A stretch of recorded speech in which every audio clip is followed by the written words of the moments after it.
CP జిల్లా కార్యాలయంలో నిర్వహించిన విలేకరుల సమావేశంలో అద్దంకి నియోజకవర్గ ఇన్ఛార్జ్ డాక్టర్ చింతలపూడి అశోక్ కుమార్ కీలక వ్యాఖ్యలు చేశారు.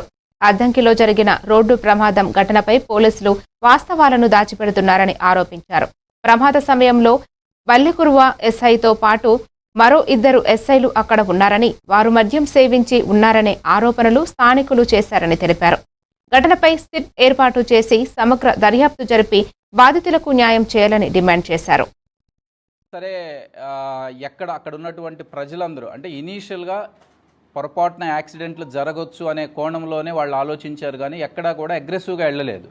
బట్ ఏదైతే ఆ కారులో ఉంచి దిగినటువంటి ఆ ఎస్ఐ వాళ్ళు అక్కడ ఉన్నటువంటి యాక్సిడెంట్ అయినటువంటి విక్టిమ్స్ని లేపకపోగా బైక్ని ఎవరినైతే గుద్దారో అతని మీద మళ్ళీ రివర్స్లో ఎవడరా నువ్వు, నీ సంగతి చూస్తాము, మేము ఎవరు అనుకుంటున్నాము అని నోట్లో సిగరెట్ పెట్టుకొని ఎట్లా పడితే అట్లా అబ్యూజివ్గా మాట్లాడారు.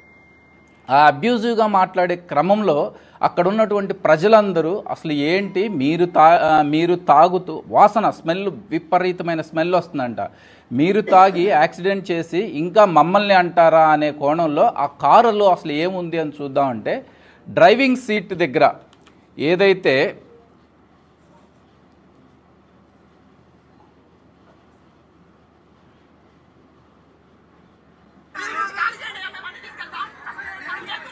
ఇది డ్రైవింగ్ సీటు, ఒక బీరు బాటిల్ అనేది ఓపెన్ చేసి ఉంది.